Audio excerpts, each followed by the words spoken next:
কিছু বাড়ি কাজ দিব। হ্যাঁ,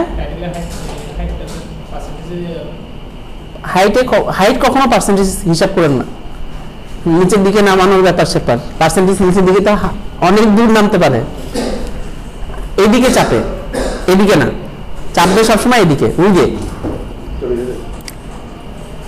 আচ্ছা, আমি একবার একটু রিভিউ করে দিই আর কিছু সমস্যার সমাধান করে দিই। প্রথম সমস্যাটা হলো যে এই দাগটা এরকম দুইটা কেন, ডাবল কেন?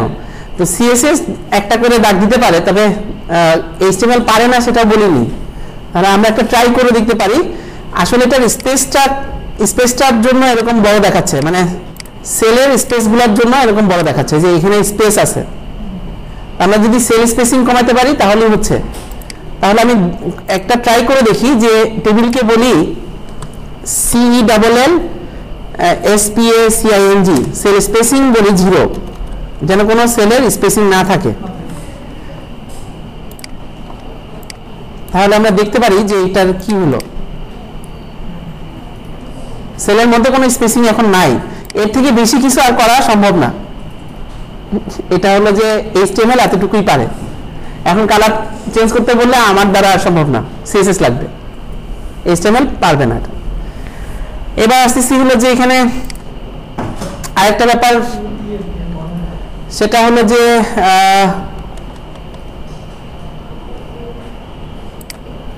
Sell spacing padding. আচ্ছা হ্যাঁ, আরেকটা জিনিস একটু দেখি। আমাদের যদি আমরা ওয়েবসাইটের দিকে তাকাই তাহলে আমাদের ওয়েবসাইটগুলো দেখতে এরকম হয়। দেখেন তো আমার সাথে মিলে কিনা।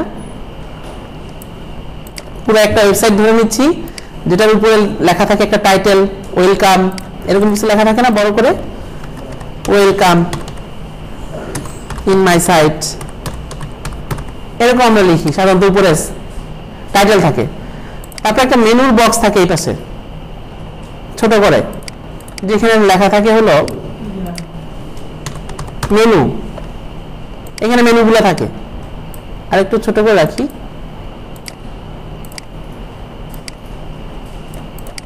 এখানে থাকে কন্টেন্ট, প্যারাগ্রাফের মতো করে আর কি, কন্টেন্ট।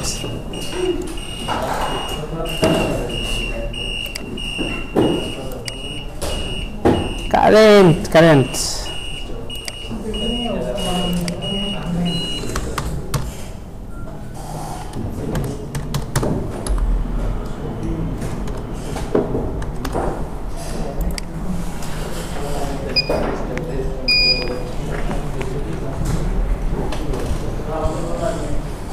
হ্যাঁ হ্যাঁ, আমাদের টাইম শেষ, সেটাই মিস কল দিচ্ছে। কারেন্ট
এইগুলো আপনাদের হোমওয়ার্ক।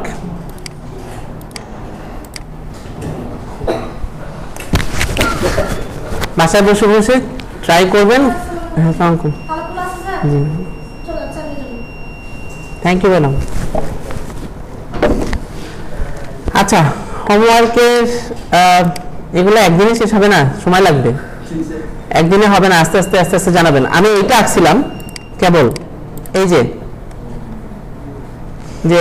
এইরকম লেখা থাকে, মেনু থাকে, কন্টেন্ট থাকে। আমরা কন্টেন্ট লিখি, একটা ওয়েবসাইট দেখতে যেরকম নিচে থাকে কপিরাইট, ঠিক আছে, নিচে কপিরাইট 2020।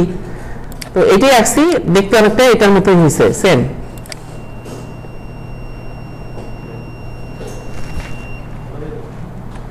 ঠিক ঠিক আছে, উপরে কিছু লেখা আছে, পাশে মেনু, তারপরে কন্টেন্ট এবং নিচে থাকে কপিরাইট লেখা, কপিরাইট 2000। তো এখানে একটু সমস্যা আছে, সমস্যাটা আমি দূর করে দিই তাহলে আপনাদের প্র্যাকটিস করতে সুবিধা হবে। আর এইটা আর এইটা একই, তবে পার্থক্য হলো যে এটা একটা সাইড বার আর এটা তো দুইটা সাইড বার। তাহলে দাগ দিয়ে করবো আমরা। দাগ দিলে দেখা যাবে উপরেটা যদি দাগ দেই, এটা যদি দাগ দেই, আমরা যদি এটা দাগ দেই, উপরে দাগ দিই, তাহলে এখানে কয়টা আছে ঘর? একটা টিআর এর মধ্যে একটাই টিডি হেডার। নিচে দাগ দিচ্ছি, একটা টিআর এর মধ্যে সাইড বার, কন্টেন্ট এবং সাইড বার রাইট, তিনটা টিডি।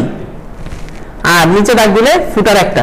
এবার ফুটারকে কল স্প্যান করব 3, 1 2 3। হেডারকেও কল স্প্যান হবে 1 2 3, হয়ে গেল।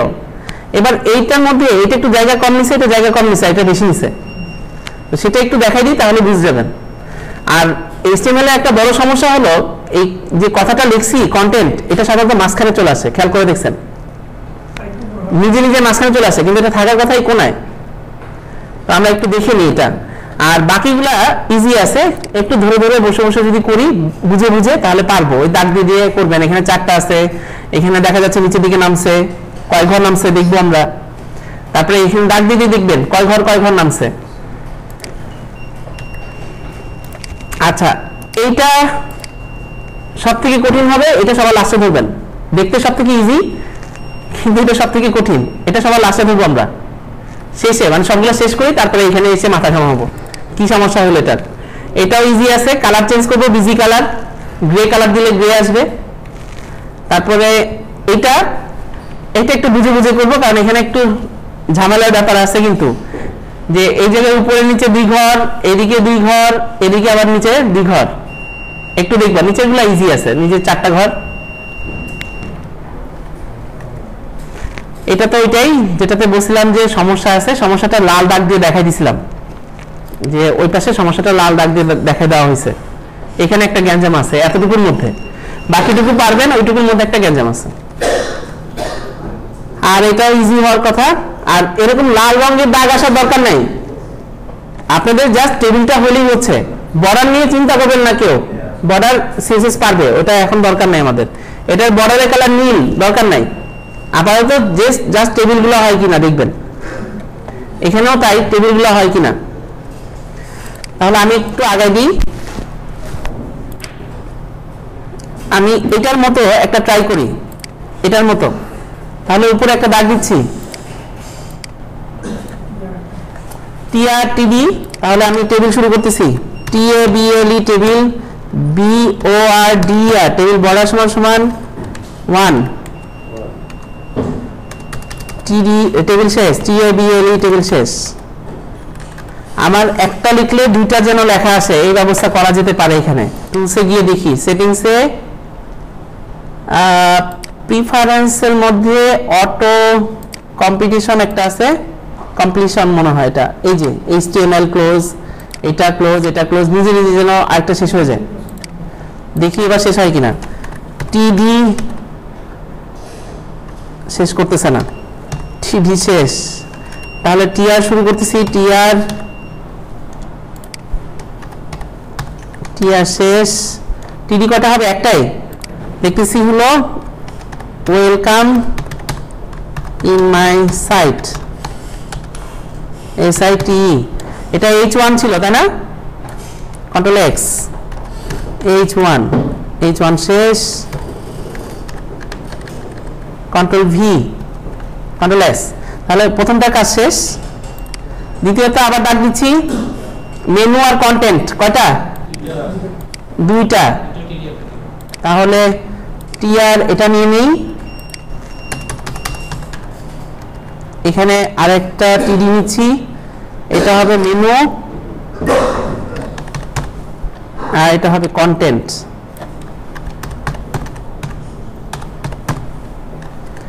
নিচেরটা আবারও একটা তাই না?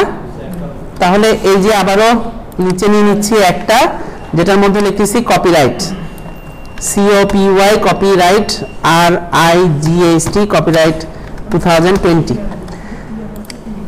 টিডি কে বলতেছি হলো অ্যালাইন, ALIGN, অ্যালাইন সমান সমান CNTR দুইটাই সেন্টারে থাকবে, দুইটি দিকেই বলতেছি সেন্টারে, কন্ট্রোল এস। তাহলে আমার দেখতে কেমন হলো? রিলোড এরকম আসছে সাইটটা, ঠিক আসছে? ঠিক আসেনি। তাহলে ওয়েলকাম ইন মাই সাইট এটা ফুল 2 ঘর জুড়ে থাকার কথা ছিল। তাহলে এখন চিন্তা করবো যে এটাকে call span, call SPAN, call span সমান সমান 2।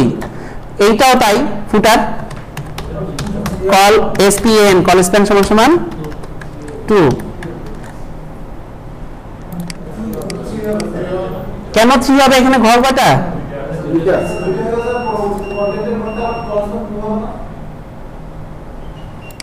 বুঝিনি।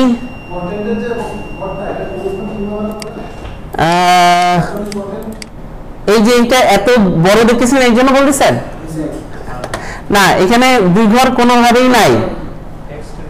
তাহলে আমরা এখানে কি করতে পারি? এটাই তো বললাম যে এখানে একটা সমস্যা আছে, সমস্যাটা দূর করা একদম ইজি একটা উপায় আছে। আমি টেবিলটাকে WIDTH উইথ সমান সমান হিসাব করি 500-তে, যেটা 500 পিক্সেলে আছে। তাহলে আপনাদের বুঝতে সুবিধা হবে, পরে পার্সেন্টেজ হিসাব করতে হবে। আমি 500 পিক্সেল হিসাব করছি পুরো টেবিলটা, তাই তো? তাহলে মেনুটা হবে কত পিক্সেল? 100 পিক্সেল। 100 পিক্সেল হলে যোগফল হতে হবে 500। তাহলে কত, এই কন্টেন্ট কত হবে? এই তো আপনারা হিসাব করে ফেলছেন। তাহলে আমি মেনুকে বলতেছি WIDTH উইথ সমান সমান 100 পিক্সেল। ও যদি 100 হয় তাহলে নিচেরটা অবশ্যই 400 হবে, কারণ পুরো টেবিলটার সাইজ যত তত হিসাব। বুঝতে পারছি কিনা? এবার দেখেন ও নিজে নিজেই ছেড়ে দিবে জায়গা। তার মানে এ হচ্ছে 100 আর এ হলো 400, আর পুরো টেবিলটা যেহেতু 500, আর 100% হিসাব করলে তখন একটাকে দিবেন 10%, বাকিটা হবে 90%। হিসাবটা এরকম হবে। এবার আসি, হাইট দিতে হবে। এর একটা হাইট দিতে হবে, এর একটা হাইট দিতে হবে। হাইট না দিলে এই জায়গাটা এই যে এরকম বড় হচ্ছে না, এই যে এটা বড় হচ্ছে না, তাহলে আমাদের মাঝখানে হাইট দিতে হবে। এখানে হাইট দিচ্ছি HEIGHT, হাইট সমান সমান 400 পিক্সেল দিই। এখানে দিলে নিচেটাতেও দিয়ে দিচ্ছি, দুইটাতেই। যদিও দেখবেন যে একটাতে দিলেই কাজ করে। এই যে এখন প্রবলেমটা আমি বললাম যে প্রবলেমটা হলো যে এরা নিচে চলে আসে, এটা অটো, এটা আসার কথা ছিল উপরে। তাহলে এবার আমাকে বলতে হবে, মেনুকে বলতে হবে ভি অ্যালাইন, ভার্টিক্যাল যে অ্যালাইনটা আছে এই অ্যালাইনটা যেন উপরে থাকে, টপ। তাহলে আমি মেনুকে বলতেছি ভি অ্যালাইন টপ। ভি মানে হলো ভার্টিক্যাল, VALIGN, ভি অ্যালাইন সমান সমান টপ। ভি অ্যালাইন হলো ভার্টিক্যাল অ্যালাইন, এই যে উপরে চলে গেছে ভার্টিক্যালি, ও তো ভার্টিক্যালি নিচে নামছিল। সেন্টার, অ্যালাইন সেন্টার দিলে সেন্টারে আসবে, শুধু অ্যালাইন সেন্টার দিলে সেন্টারে আসবে। তাহলে আমি এটাকে কপি করে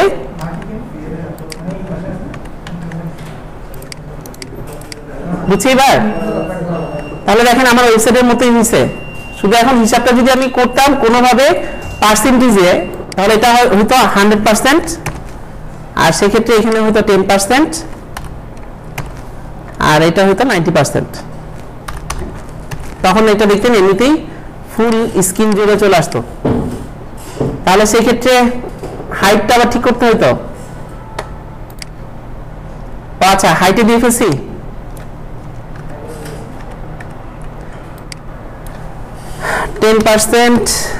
আর উইথ হবে এটা, হাইটে কখনোই পার্সেন্টেজ ইউজ করবেন না, হাইটে হবে 90%। এখন ফুল স্ক্রিন জুড়ে, এবং দেখেন একটা ওয়েবসাইট যেরকম থাকে সেরকমই দেখাচ্ছে। আর দাগগুলো যদি আমি সরাই দিতে পারি, কালার দিতে পারি, তাহলে তো ওয়েবসাইটের মতোই হতো, ব্যাকগ্রাউন্ড কালার আসতো, ছবি আসতো। তাহলে এই কাজটা আমরা করব একটু বাসায় গিয়ে ঠান্ডা মাথায় বসে। আজকে আর সময় নাই আপনাদেরকে টাইম দেওয়ার, কারণ দেখা যাবে যে কপি করতে করতে 9:30 বেজে যাবে। ঠিক আছে, বাসায় এটা প্র্যাকটিস করবেন। টেবিল